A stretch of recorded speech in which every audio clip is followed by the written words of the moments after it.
Hey guys, how's it going? It's your boy Luke here for our Thursday night football live stream. Obviously, you got the Packers and the Cardinals playing tonight. One of the best games of the entire year, period, to be quite honest with you.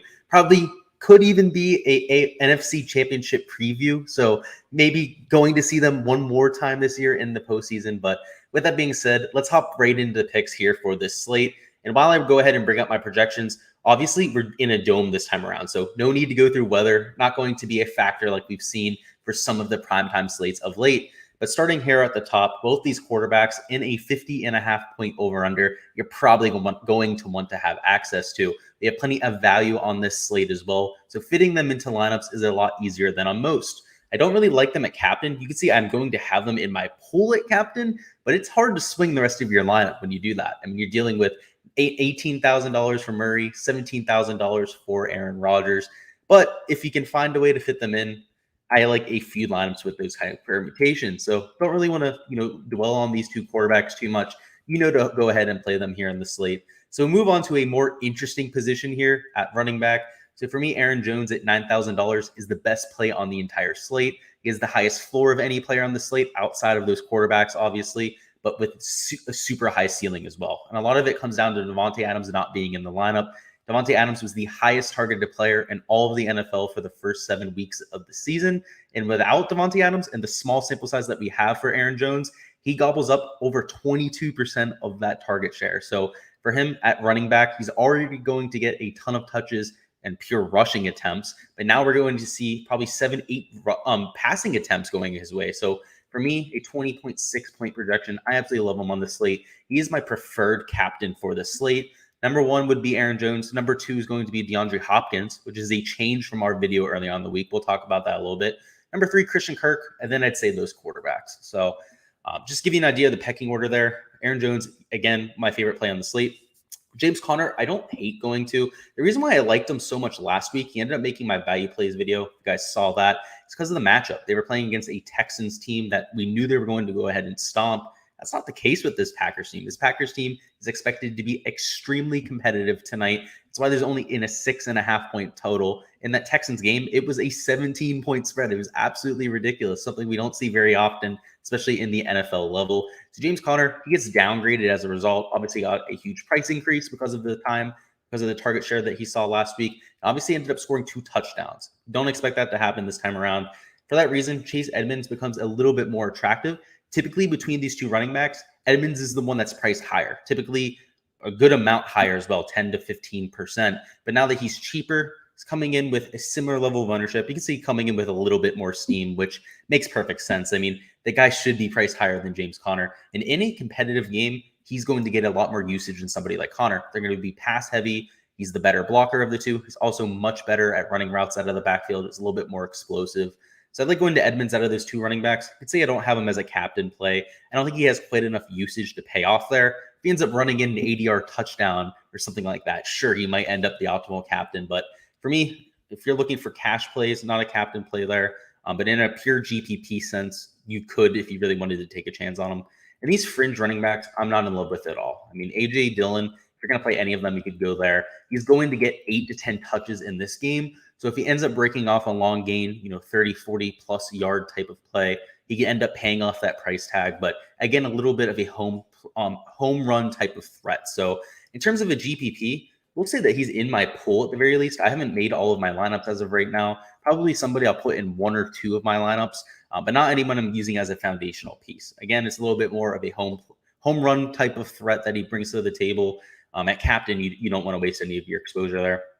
Let's move on to the wide receivers now, though. So at wide receiver, there's quite a bit of value that's been opened up here. So in terms of our top end options, though, DeAndre Hopkins, I was a little bit colder on at the beginning of the week. He obviously was in my player pool, somebody who you can trust week in and week out. But I was worried about the injury. I mean, he's still a game time decision to this point. You see it says expected to play right there. Per Adam Schefter, he's active. He's at least on the roster as of right now. He's going to go out there in pregame. He's going to test out the leg. And if he can play, he's going to play. If not, he's going to sit. But the thing is with DeAndre Hopkins, that's a tough son of a bitch. This guy does not back down. I think he's going to play, and I think he's going to absolutely show out. So early on in the week, I had him at around a 19-point projection. You can see I'm nearly at 20 points now. Definitely getting some ownership. Obviously, if he's marked as inactive. That's going to change our situation here drastically, but I have him projected as in right now, and I have him projected relatively highly as well. So he's not only in my player pool, one of my favorite captains. The only captain I like more than DeAndre Hopkins is Aaron Jones. You can see the price tag's not great, but DeAndre Hopkins, if there's a wide receiver in this game, it's going to put up 25 to 28 fantasy points. It's going to be DeAndre Hopkins. So definitely somebody I'm putting ownership at both spots. Christian Kirk at $7,200.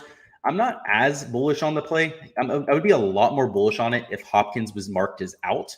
So that's why earlier on in the week, I was a little bit more bullish on Kirk. That's why he made my video in the captain slot. He's still in my captain pool. You can see he's one of the few captains that I have outside of those top 4 that we've already mentioned. Probably at around 7 to 8% exposure mark, though. Not anybody I'm going crazy over on.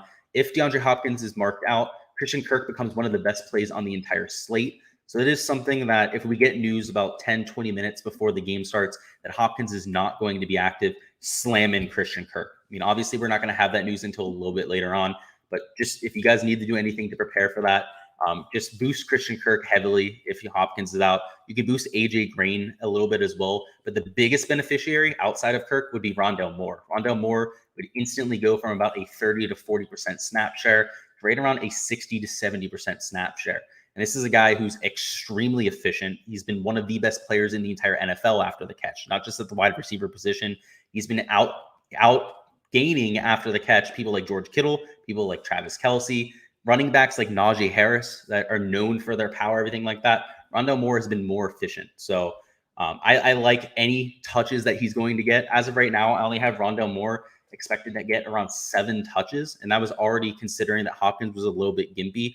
If Hopkins is out, you're looking at closer to 12, even 13 touches, and he's a must play at that point. With 13 touches, he's going to take one for a long game. But as of right now, he's more of an average play. Again, all of that was contingent really on DeAndre Hopkins being marked as out. But I at least wanted to get you guys prepared if that news somehow blindsides us here in 2 hours. But again, I do not expect that when I get that out on the record. Let's talk about the Green Bay side of things because this is a shit show. We already know it's a shit show, so that's the beauty here. We can prepare for it. So first and foremost, Marcus Valdes-Scantling out, Alan Lazard out. Same thing with Davante Adams. So we're going to be dealing with all of their tertiary wide receivers. First and foremost, I guess wide receiver 1 is Randall Cobb.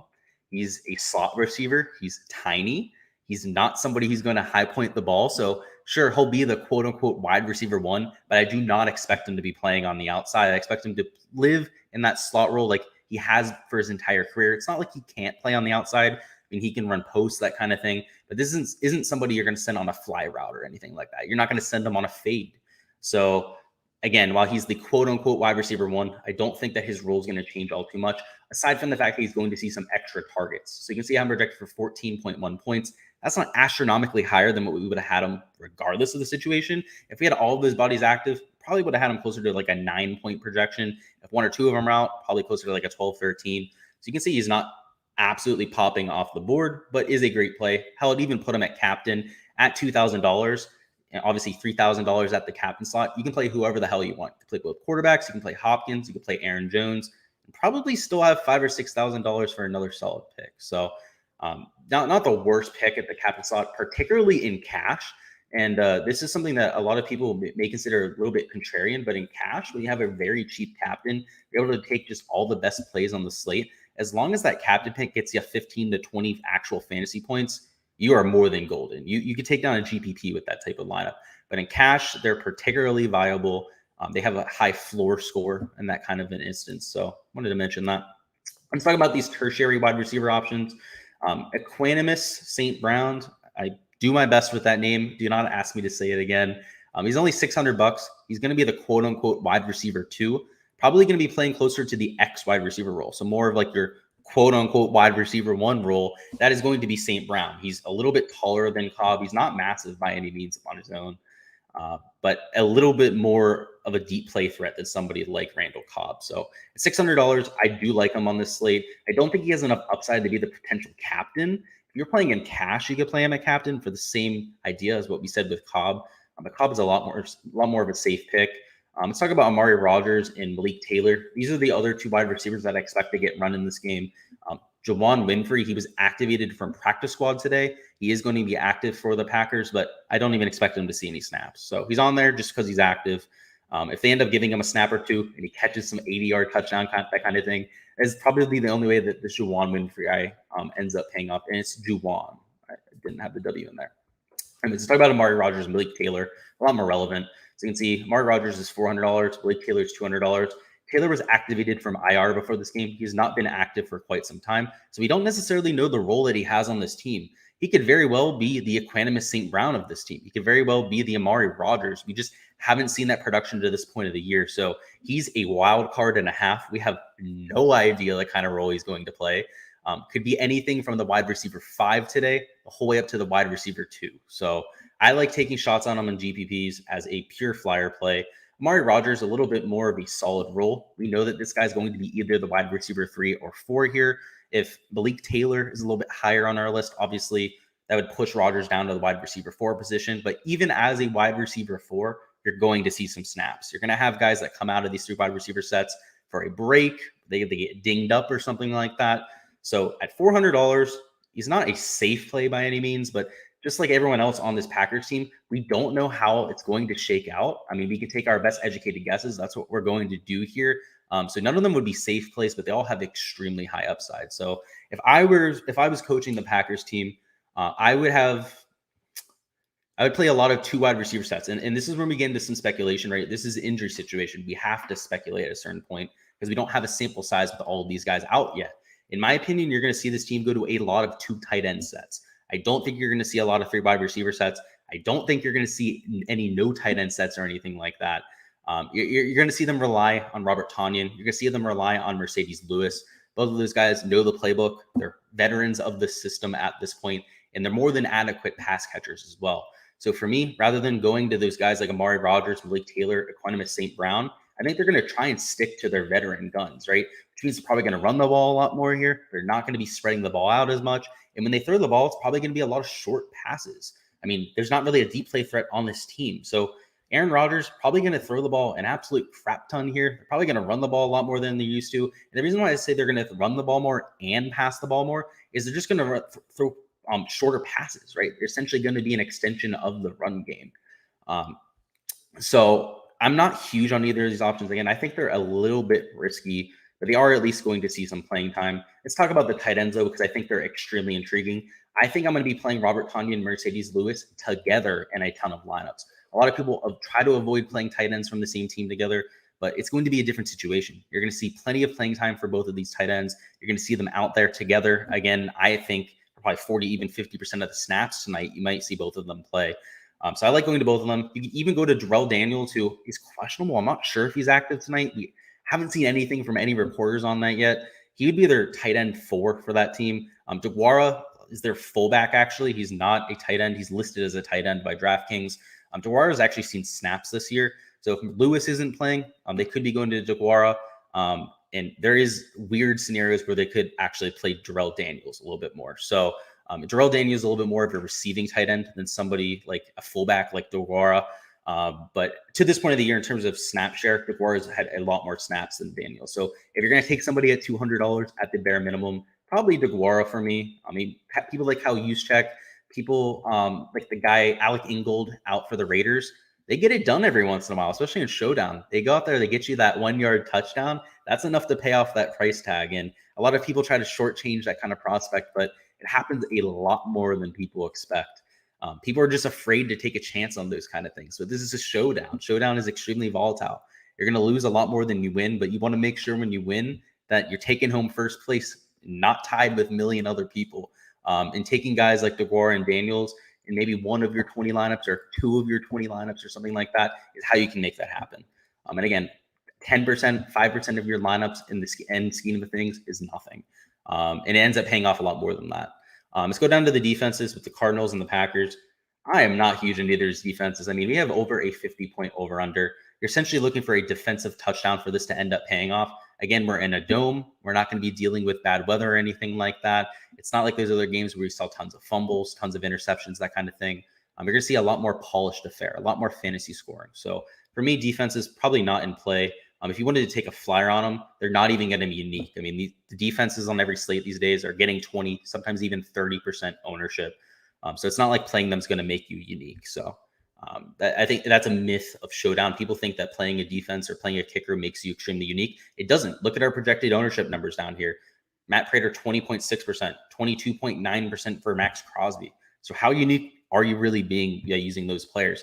Going to somebody like a Robert Tonyan, you get less ownership for a guy that's starting in a high over-under game. So for me, it's a no-brainer, right? If we're going to go to anybody in this game at kicker, I guess it's Matt Prater, just because he hits 60-yard field goals. The guy's capable of hitting them from no matter the range.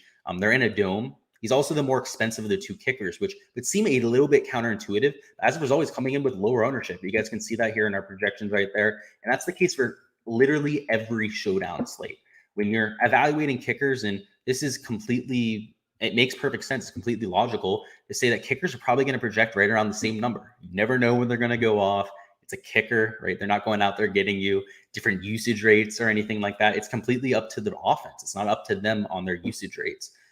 So that makes ownership almost the deciding factor for me 100% of the time. It's almost impossible to reject these kickers. So I'll take the lower owned option, especially if the lower owned option is the guy who actually has a 60-yard leg.